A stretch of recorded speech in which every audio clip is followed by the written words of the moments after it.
I don't know where people get the idea that just because we are in crappy relationships that aren't serving us and we don't know how to fix it or get out of it, it must mean that we feel like this is what we deserve or this is what we really want. Because every single person I've ever talked to who has gone through and gotten out of a tumultuous relationship with someone who has really bad attachment issues or commitment issues, or it's just a toxic situationship or breadcrumb situation, they are relieved and elated. You can't convince me for a minute that those people ever felt like they deserved all the pain that they were receiving in relationships. One thing that never resonated well with me is I would be a part of a relationship group online. It's like a chat group where you can write in problems that you're having in your relationship, and the people in the group would do their best to try to help you out. And every once in a while, I would write in about a relationship problem that I was having with a guy who was treating me less than stellar. And just without fail, at least one person would come back to me and say, well, you're only putting up with this because this is the treatment you feel like you deserve. It didn't sit well with me then, and it doesn't sit well with me now, especially because if you look back logically, if I truly felt like I deserved to be treated like crap and the person I was in a relationship with was treating me like crap, then there wouldn't be a problem. There wouldn't be a question to ask. I was getting exactly what I deserved, and by golly, I knew I deserved it. No. If I felt like it was okay to be disrespected in a relationship, it wouldn't bother me enough to ask how to change it. It's so easy for people who aren't wired the same way to be on the outside looking into our toxic relationships or dating situations that we don't know how to get out of and say, well, that's what they feel like they deserve. My personal theory is that sometimes, because of the way that we grew up, we never had a chance to learn the language that would be effective to get what we want in our relationships. If you grew up in one country and all of a sudden you travel to a foreign country, you're not going to know the language to effectively be able to communicate who you are and what you're really looking for. I mistakenly used to think that self-respect looked like if I was talking to a guy on the phone and we got into an argument, he suddenly called me a bad name and just hung up on me. Oh, well, I wasn't about to be ignored. I was about to show him that I have too much respect for myself by calling him back, maybe yelling at him or nagging him over the phone or sending him blankets and blankets of text messages telling him why this behavior would not be tolerated. That's not what self-respect looks like. Self-respect looks like if you're dating someone and they call you a nasty name and hang up on you, you do not call them back. In fact, you don't call them at all. You don't nag and bitch and moan at them and tell them that they need to respect you. You respect yourself by getting on with it, and you show them through your silence and distance that that kind of behavior is not going to be tolerated, and they can either step up, realize that you are someone who has respect for yourself and they can start respecting you too, or they can get out of the way so you can find a relationship that's going to be much healthier for you. It's not that we want to be treated poorly in relationships. We just don't know what having self-respect in relationships actually looks like. It was never taught to us. It was a language that we never learned. So if you also reject the idea that you deserve to be treated like crap, then grab a bottle of nail polish. Let me know in the comments what color you are showing your self-love with today, and let's talk.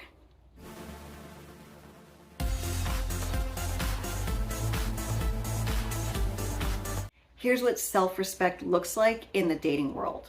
If you go on a first date with someone you're super into and you ask them out for a second date, if they give you any other answer besides, heck yeah, when, respect yourself enough not to chase them. If you ask someone for a second date and they give you the, well, you know, these days I'm working on myself, or gosh, you know, work's just crazy busy for the next couple of weeks, realize that they're probably not in the same interest level as you. Self-respect is knowing that even though you really like them and walking away from them would suck, you know that if you keep pushing, you're going to end up in a relationship where the other person's not all the way in it with you, and you're probably going to be treated very poorly, or you're going to end up in a breadcrumb relationship, and you just You respect yourself more than to put yourself through that. And you gracefully take a step back, and you know that it will be so much better that if you give them space and they decide to come back to you,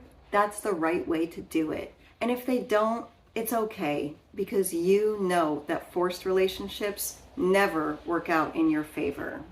Along those lines, self-respect in the dating world looks like not stalking someone's social media who's already rejected you just to hurt your own feelings, because you know it triggers you. You know you're going to get triggered. They don't want to go out with you this weekend, so you go on their social media to see who they are going out with this weekend, and then it feels awful. I used to do this to myself all the time until I finally made it a general rule that if there's anyone that I was even remotely dating or interested in, I don't friend them. I don't go on their social media page at all. I do initially just to make sure they're not, a little crazy. But after that, I stay off, especially if they were someone who rejected me. I know in the digital age, this is going to be really hard for you at first, but after a while, it sort of becomes a habit. And then a while after that, you don't even think about doing it anymore, because you're just not going to do it to yourself anymore. You have too much respect for yourself. Here's a big way that you can show people that you respect yourself when you're out on dates. You don't get trashed. You don't get so messed up that you don't really know what's going on. It's so important that you keep a clear mind so that whatever boundaries you do decide you really want to have for yourself, you have a clear enough head to stick to them. And speaking of boundaries, having respect for yourself in your dating life, you know what? It actually means that you're going to have way more fun on dates, because you know that you do not have to give in to the pressures of hookup culture. Regardless of what anybody tries to convince you, dating is supposed to be fun. Dating is courting one another and getting to know one another slowly. When you have respect for yourself, you know that jumping into bed with someone right away is not going to make them like you more. Not to mention that people who have respect for themselves know that what they bring to a relationship is worth waiting for. It's worth waiting for it in person, and it is worth waiting for it over the phone. Show people that you are dating that you have respect for yourself by not sending racy photos over the phone. This is just good advice in general, even if you're married to the person. Once something is digital, you don't have any control over it. Phones get hacked, phones get lost, phones get stolen, and once it's gone, it's out there forever. Respect yourself more than to accidentally put yourself in a position that compromises your best future. Oh, this next one's a hard one for people, but you show that you have respect for yourself in relationships by not accepting last-minute dates. But there is a difference. If someone won concert tickets on the radio that day and they call you up and they're super excited and it was totally last minute, but you're the first person and the only person that they want to share that experience with, that is flattering. That would tell me that that person really likes you. But if they send you a, hey, what's up at 9 p.m. on a Friday because someone else bailed on them or they're lonely, that is not an excuse to climb out of bed, get yourself all dressed and made up, and zoom over to their house. A lot of people say, well, I don't like to play games and I want to see them and I'm not busy. Oh, but you are busy.